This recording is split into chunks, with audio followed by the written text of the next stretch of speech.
Bom dia, nono ano, tudo bem com vocês? Aqui quem fala é o professor Andrews e estamos começando mais uma videoaula de matemática.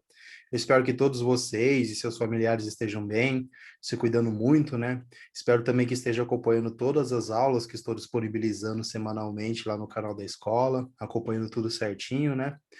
Então, bora começar, pessoal? Na aula de hoje, nós iremos continuar no capítulo 5, plano cartesiano e funções. Hoje, pessoal, nós pegaremos tudo que nós aprendemos sobre o plano cartesiano, como colocar um ponto sobre um plano cartesiano, como representar um segmento de reta no plano cartesiano, e aplicaremos para as funções.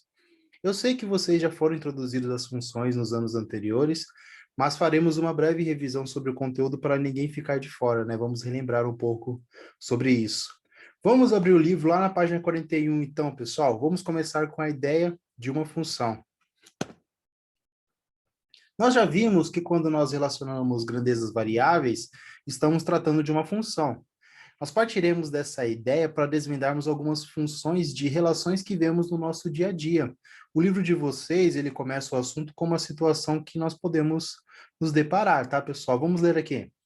Uma turma do nono ano vai fazer uma viagem de ônibus. Para isso, o custo total do transporte será de R$ 1.800. Esse valor será dividido entre os alunos que viajarem. A turma tem 36 alunos e a viagem só acontecerá com pelo menos a metade deles. Então, aqui, pessoal, nós temos, olha, uma viagem para uma turma do nono ano e o total de alunos é igual a 36. E o custo dessa viagem é R$ 1.800. Então, o que acontece? O custo ele nunca vai alterar, sempre será R$ 1.800. E quanto cada aluno vai pagar depende da quantidade de alunos que forem viajar. Entenderam qual que é a estratégia, pessoal? Então, vamos tentar analisar aqui, pessoal, a tabelinha que nós temos, né? Vamos lá. Por exemplo, aqui, ó, se forem 36 alunos, quanto que cada aluno vai pagar? Vocês podem pegar 1.800 e dividir por 36. Se vocês pegarem 1.800 e dividir por 36, o resultado vai dar R$ 50. Quer dizer que cada aluno pagará R$ 50. Agora, vamos supor que agora ao invés de 36 alunos, apenas 30 vão nessa viagem. Então, eu vou ter que pegar 1.800 e dividir por 30. 1.800 dividido por 30 é igual a R$ 60. Quer dizer, então, que cada aluno pagará R$ 60. Agora, se forem 25 alunos, pessoal, quantos que cada aluno vai pagar? Ó, 25 alunos, cada aluno vai pagar R$ 72. Da mesma forma que se forem 24, eu vou pegar 1.800 e dividir por 24. 1.800 dividido por 24 é igual a R$ 75. Se eu pegar 20, quantos que vão? Se eu pegar 20 alunos, né, dividir 1.800 por 20, vai dar R$ 90. E agora 18, finalmente, se eu dividir 1.800 por 18, dá igual a R$ 100. Lembra que aqui no enunciado desse exercício, né, que o livro de vocês nos propõe, ele fala que o máximo, que a viagem só acontecerá com pelo menos a metade deles. Então, a nossa tabelinha tem que parar por aqui. 18, tá, pessoal? O que nós podemos observar desses valores que estão aqui nessa tabela, pessoal? Ó, observe que o valor que cada aluno vai pagar depende do número de alunos. Assim, se o número de alunos mudar, o valor do transporte para cada aluno também mudará. Nós temos aqui, pessoal, uma dependência do valor em relação da quantidade de alunos. Essa grandeza aqui, valor para cada aluno, depende diretamente dessa grandeza número de alunos. Conforme eu vou diminuindo o número de alunos, o valor para cada aluno vai aumentando. Não é verdade? Conforme eu vou diminuindo aqui, o valor ele vai aumentando. Então aqui, pessoal, nós temos relações entre duas grandezas. Essa relação nós chamamos de função. Podemos dizer que uma grandeza está em função da outra, ou seja, o valor para cada aluno está em função do número de alunos. A partir dessa relação, nós podemos descobrir valores que estão fora da tabela até. Conseguimos ver que ficaria fácil calcular o total a ser pago, por exemplo, se fossem 32 alunos. O que eu deveria fazer? Só deveria pegar 1.800 e dividir por 32. E agora, se forem apenas 22 alunos, o que eu devo fazer? Pegar 1.800 e dividir por 22. Ou seja, pessoal, essa tabelinha aqui, ela pode ser ampliada para valores além desses aqui que estamos vendo. Então, vamos Entenderam, pessoal? Então, aqui ó, nós estamos apenas relacionando duas grandezas e vendo que uma depende da outra, tudo bem? O valor para cada aluno depende da quantidade de alunos. E quando acontece isso, nós falamos que uma está em função da outra.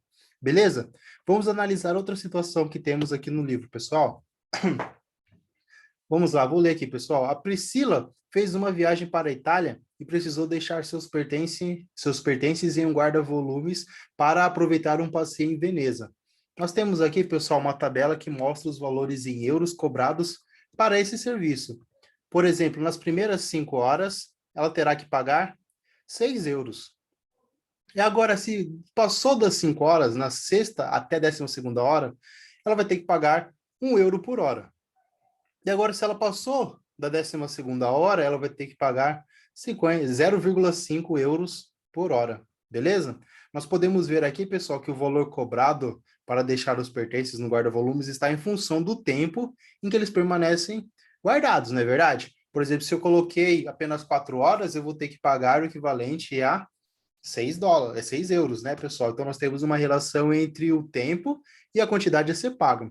Vamos responder as perguntinhas aqui do livro, pessoal? Vamos lá. Quais são as grandezas envolvidas nessa situação?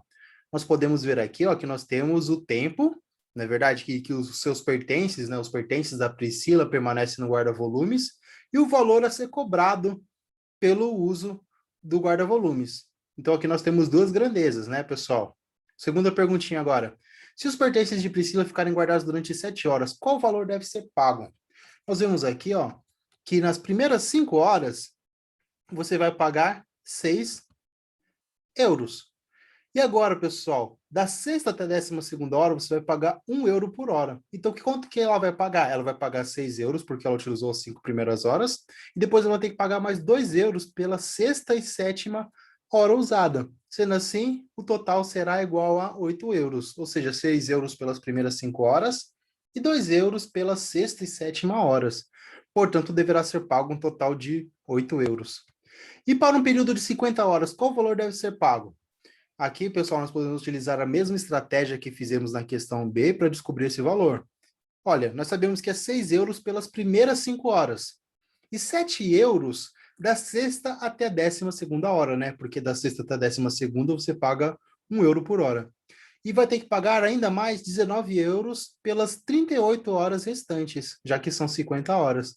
Portanto, no total, ela vai ter que pagar 32 euros. Entenderam, pessoal? Então, aqui nós temos relações e grandezas que trabalham entre si. Uma está em função da outra. Podemos ver aqui que o total que ela vai pagar depende do tempo que ela ficou e ela utilizou esse serviço. Beleza, pessoal? Agora vamos para outra situação. Vamos observar as 4 primeiras figuras de uma sequência. Aqui nós temos a figura 1, figura 2, figura 3 e figura 4. Aqui, pessoal, o que nós podemos observar? Podemos observar que a figura 1, ela tem 3 bolinhas. Conseguem ver? Na figura 2, eu tenho 5 bolinhas. É como se fosse a figura 1, que tem 3 bolinhas, e eu acrescentasse mais 2 bolinhas, não é verdade? E agora, o que nós temos na figura 3? É como nós temos agora 7 bolinhas, que é como se eu tivesse a figura 2 e acrescentasse mais 2 bolinhas, não é verdade? E na figura 4 aqui nós temos 9 bolinhas. Ou seja, pessoal, nós temos uma relação entre o número da figura, né? Figura 1, 2, 3, 4, e a quantidade de bolinhas. Então, pessoal, analisando isso daqui, nós poderíamos falar quantas bolinhas teríamos na figura 5, né? Que era simplesmente eu acrescentar mais 2 bolinhas na figura 4, não é verdade? Então, pessoal, o que nós podemos observar? Assim, cada figura tem 2 bolinhas a mais do que a anterior. Então, nós podemos escrever uma fórmula que fornece a quantidade Q de bolinhas em função do número N da figura. Ou seja, tem como eu descobrir, por exemplo, a quantidade de bolinhas que eu vou ter na figura 20, na figura 30. Simplesmente utilizando essa fórmula aqui. Q igual a 2N mais 1. Vamos ver se é verdade, pessoal? Se a figura 1, no lugar do N, eu vou colocar 1. Vou ter aqui 2 vezes 1 mais 1, que é igual a 3, que é a quantidade de bolinhas que eu tenho na figura 1. Se n for igual a 2, ou seja, eu vou estar analisando a figura 2, vai ser 2 vezes 2, mais 1, que é igual a 5, ou seja, eu tenho 5 bolinhas. Se eu tenho n igual a 10, quantas bolinhas eu vou ter na figura 10? Eu vou substituir o n aqui por 10, e eu vou ter que a quantidade de bolinhas vai ser 2 vezes 10, que é igual a 20, mais 1, ou seja, 21. Dizemos, portanto, pessoal, que Q é uma variável que depende de N. Então, nós vamos chamar essa variável de variável dependente, enquanto N é variável independente. E a fórmula que relaciona é essa aqui que vocês podem ver. E nós chamamos essa fórmula que relaciona duas grandezas de lei de formação da função. Ou seja, Q está em função de N. E essa fórmula que vocês estão vendo aqui é a lei de formação da função Q. Entenderam, pessoal? Então, aqui nós estamos aprendendo a desenvolver funções, analisando sistemas de sequência, analisando situações do dia a dia, descobrindo elas e trabalhando com esses valores, né, pessoal? Tudo bem? Se qualquer dúvida que vocês tiverem, pessoal, é só mandar mensagem para mim no Portal Positivo que eu tirarei assim que puder. Beleza? Então, vamos continuar. Agora, pessoal, vamos para a página 45 e continuar os nossos estudos sobre funções. Agora, vamos relacionar a ideia de função com plano cartesiano. Vamos aprender a representar uma função graficamente. Então, por isso que está escrito aqui, representação gráfica de uma função. Para isso, vamos analisar a situação que está no livro de vocês. Vamos ler, pessoal? Considere que Paulo esteja lavando o carro com uma mangueira que gasta 25 litros por minuto. Complete a tabela a seguir, em que está representada a quantidade de água em litros, que sai pela mangueira em função do tempo em minutos. Vamos tentar preencher essa tabelinha que está no livro de vocês aqui, pessoal. Nós sabemos que a mangueira ela gasta 25 litros por minuto. Então vamos lá. Por exemplo, aqui, pessoal, em 0 minutos, quanta quantidade de água que ela gastou? Nós vimos que é 25 por minuto. Se não foi gasto 1 minuto, ela gastou 0. Não é verdade? E agora, se passar 1 minuto, quantos litros ela gastou? Se é 25 por minuto, ela deve ter gastado 25 litros de água, não é verdade? E agora, se passaram mais 1 minuto, quanto que ela gastou no total? Gastou 25 mais 25, 50. Se passaram 3 minutos e a mangueira gasta 25 litros por minuto, ela vai gastar 75 litros no total. Se passaram 4 minutos, ela vai gastar 100. Se passaram 5 minutos, ela vai gastar 125. Entenderam, pessoal? Aqui nós acabamos de representar, né, colocar numa tabelinha, os valores da quantidade de água que a mangueira gasta por tempo de uso. Agora vamos fazer o seguinte, vamos criar, pessoal, analisar essa mesma tabelinha que nós temos aqui, mas vamos criar uma outra coluna para essa tabela, onde nós iremos criar pares ordenados para os valores da quantidade de água e tempo. Aqui, pessoal, vamos chamar de X, esse X aqui, o tempo de uso da mangueira. E vamos chamar de Y a quantidade de litros que foram gastos, né, pessoal? Nós vimos que o quê? Nós vimos que conforme eu vou aumentando o valor de X, eu vou aumentando o valor de Y na mesma proporção, não é verdade? Eu sempre vou multiplicando por 25. Por exemplo, 0, se nós analisarmos na tabela anterior, 0 é a mesma coisa que 25 vezes 0. 25 é a mesma coisa que 25 vezes 1. 50 é a mesma coisa que 25 vezes 2. 75 é a mesma coisa que 25 vezes 3. Então, nós temos já a nossa fórmula de recorrência simplesmente olhando o gráfico. Mas aí, o que nós fizemos, pessoal? Nós começamos a criar pontos, pares ordenados, para o tempo e o uso da mangueira. Quantidade de litros que foram utilizados na mangueira. Por exemplo, aqui, pessoal, eu criei um ponto 00. Depois eu criei um ponto que é 1,25. Criei um ponto também que é 2,50. Criei um ponto que é 3,75. Criei um ponto que é 4,100. E criei um ponto que é 5,125. Entenderam o que nós fizemos, pessoal? Nós pegamos essa tabelinha aqui, nós chamamos o tempo de X e a quantidade de água nós chamamos de Y. E nós criamos pares X e Y ordenados para colocar no gráfico, pessoal. Nós já fizemos isso, tá? Então, o que nós temos aqui? Nós criamos esses seguintes pares ordenados referentes a X e Y. 00, 1,25, 2,50, 3,75, 4,100 e 5,125. O que nós podemos observar aqui também, né, que nós temos a lei de formação. Nós vimos que é igual a 25 vezes x. Sempre eu vou multiplicar 25 vezes a quantidade de tempo. Beleza? Então, agora que nós temos os pontos, pessoal, vamos colocar no plano cartesiano. Aqui, pessoal, está a nossa forma de recorrência, y igual a 25, onde y é a quantidade de água e x está em função do tempo. Vamos tocar no plano cartesiano. Eu vou escrever todos esses pontos que estão nessa coluna que nós criamos.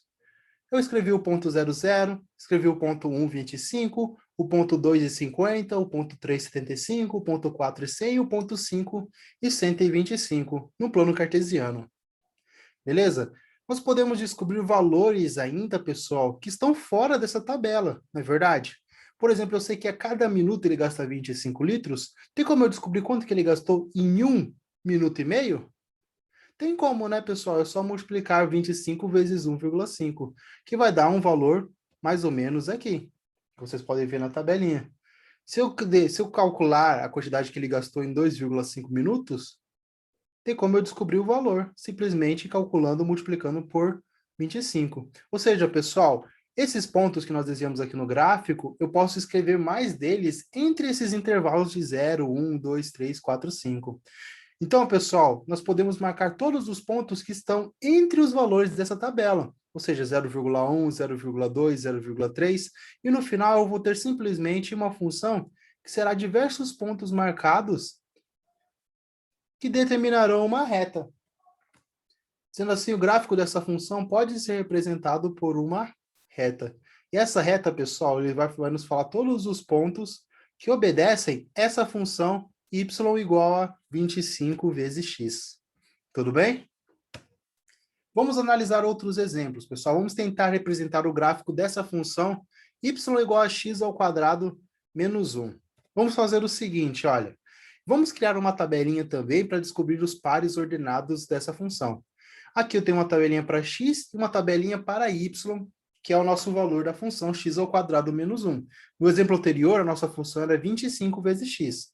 Então vamos lá, pessoal. O que acontece se o x for igual a menos 2? O que eu devo fazer? Eu devo substituir nessa formulazinha que nós temos o x por menos 2. Então eu vou ter que y é igual a menos 2 ao quadrado menos 1, que é igual a 3. Então eu vou escrever o ponto que seja menos 2 e 3. Então eu já tenho um par ordenado aqui, que será menos 2 e 3, pessoal. E como que ficaria esse ponto no plano cartesiano? Eu posso colocar aqui, ó, em menos 2 e 3.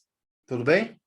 Agora, vamos analisar agora quando x for igual a menos 1, por exemplo. Eu estou jogando valores aleatórios para a gente ver como que o gráfico dessa função x ao quadrado menos 1 será. Eu vou substituir o x por menos 1. Então, vai ficar y igual a menos 1 ao quadrado menos 1, que é igual a 0. Quer dizer que agora eu tenho um ponto x igual a menos 1, y igual a 0. Como que fica isso no gráfico? É esse ponto que vocês podem ver. Eu vou fazer a mesma coisa agora para o x igual a 0. X é igual a 0, qual que é o nosso valor de y? Vai ser 0 ao quadrado menos 1, ou seja, vai ser igual a menos 1. Então, agora eu tenho um ponto 0 menos 1. Como fica o ponto 0 menos 1? Está ali. Beleza, pessoal? Daí agora eu vou desenhar o que acontece quando o meu x é igual a 1. Se o meu x é igual a 1, eu vou ter que y é igual a 1 ao quadrado menos 1, que é igual a 0. Então, eu vou ter o seguinte ponto, 1 em x e 0 em y. Da mesma forma que eu vou ter aqui o 2, eu vou substituir o x por 2 e eu vou ter que o y é igual a 3. E eu vou ter esse seguinte ponto. Consegue observar aqui, pessoal, que eu tenho um padrão?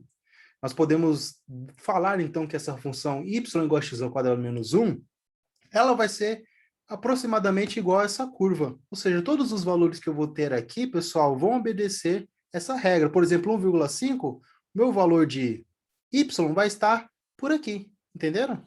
E é assim que nós trabalhamos com funções, pessoal. Beleza? E essa função, eu já vou dar uma dica para vocês, ela se chama parábola, né? Esse tipo de gráfico. Então, pessoal, por hoje é só. Vamos encerrando por aqui a nossa aula de hoje. Tenha uma ótima semana, né? Sei que foi bastante conteúdo, mas nós iremos trabalhar durante a semana. Espero que vocês fiquem bem. Até mais, pessoal. Tchau, tchau.